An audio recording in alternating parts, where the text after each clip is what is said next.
सुधा की माँ का देहांत होने के बाद उसका जीवन बहुत कष्टों से गुजरने लगा। पूरा दिन सुधा को बहुत काम करना पड़ता। अरे ओ महारानी, इतना समय हो गया, अभी तक तुमने पोछा नहीं लगाया। लगा रही हूँ माँ, खाना बनाने के बाद अभी झाड़ू लगा रही थी। झाड़ू लगाते ही अभी पोछा लगा दूंगी। करना है नहीं कुछ, बस पूरे दिन बहाने मरवा लो तुमसे। एक तो तुम्हारी माँ तुम्हें यहाँ मुफ्त की रोटियाँ तोड़ने के लिए छोड़ गई, ऊपर से तू हमें जीने नहीं देती। इससे अच्छा तो कहीं जाकर मर जा। ऐसे ही सुधा की सौतेली माँ सुधा से दिन भर कार्य कराने के बाद भी उसे ठीक से खाना नहीं देती और बहुत दुखी रखती।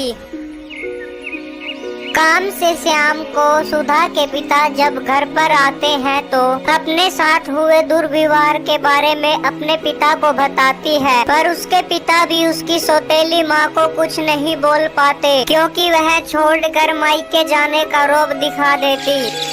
एक दिन सुधा की माँ उसे बहुत सारा काम देती है। सुनो, मैं पड़ोस वाली शांति के घर पे जा रही हूँ। जब तक लौट कर आऊँ मुझे यह सारा काम हुआ मिलना चाहिए। अगर नहीं किया तो फिर देखना तुम्हारे साथ मैं क्या करती हूँ।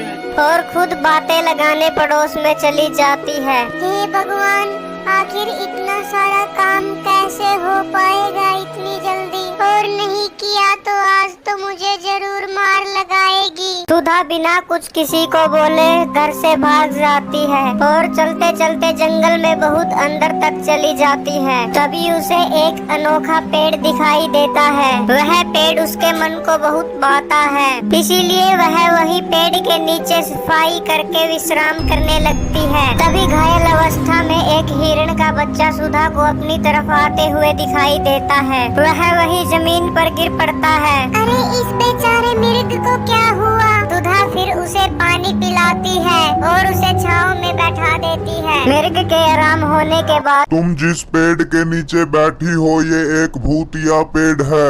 क्या भूतिया पेड़? इतना बोलते ही मिर्ग गायब हो जाता है। हाँ, यह भूतों का पेड़ है और इस पेड़ के पास आने जाने वाले को हम किसी को जीवित नहीं छोड़ते।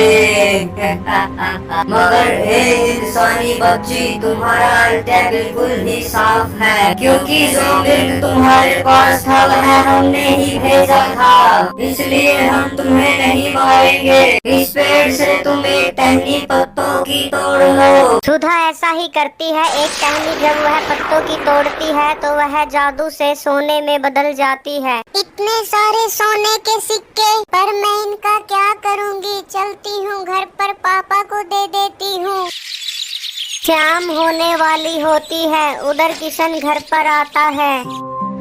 अरे अरे भाग्यवान, क्या हुआ? सारा घर क्यों बिखरा पड़ा है और सुधा कहाँ पर है? पता नहीं तुम्हारी लाडली कहाँ मुंह काला करवा रही है। सुबह से अब तक का उसका कोई पता नहीं है। अरे तुम ऐसा क्यों बोल रही हो? तभी उन्हें सुधा आगे से आते हुए दिखाई पड़ती है। अरे सुधा, तुम कहाँ चली गई थी? तुम्हें पता भी है मैं कितना परेशान हो गया था, और तुम ये क्या लेकर आई हो? ये सोने के सिक्के हैं पिताजी। अब तक तो तुम काम ही चोरी करती थी, अब सोने के सिक्के चोरी कर लाई। मैंने कोई चोरी नहीं की, ये सिक्के तो मुझे उस जादुई पेड़ ने दिए हैं। फिर सुधा भूतिया पेड़ वाली बातें अपनी माँ पिता दोनों को बताती है। अगर सच में ही उस पेड़ के पत्तों से सोने के सिक्के बनते हैं तो मैं कल सुबह ही वहाँ जाऊंगी और इससे भी बहुत ज्यादा सोना घर पर लेकर लौटूंगी। अरे अरे नहीं नहीं, तुमने सुना नहीं?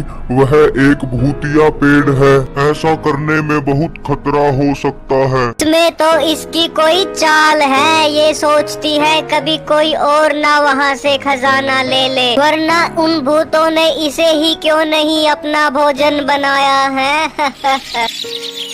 कमलेश अगले दिन सुबह उठकर बिना किसी को बताए जंगल की तरफ निकल पड़ती है। जंगल के अत्यधिक अंदर जाने के बाद उसे वह विचित्र दिखने वाला वृक्ष दिखाई देता है।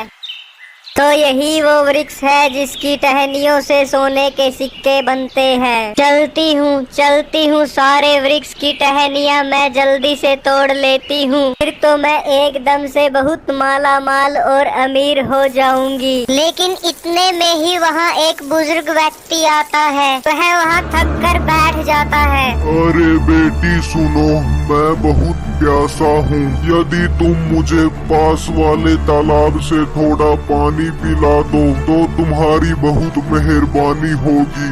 ए बुढ़े, तुम मेरे काम के बीच में टांग मत अड़ा और खुद जाकर वहाँ से पानी पी ले। वैसे भी चलते चलते इतनी दूर तो तू आ गया है। कमलेश के दुर्व्यवहार से वह बुजुर्ग व्यक्ति वहाँ से चला जाता है। तभी पेड़ से अजीब आवाजें आने लगती हैं।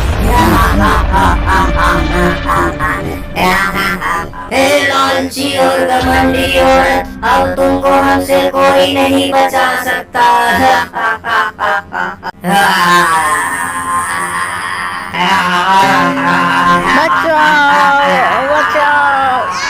वह भूतिया राक्षसी चुड़ैलें उसे खा जाती हैं।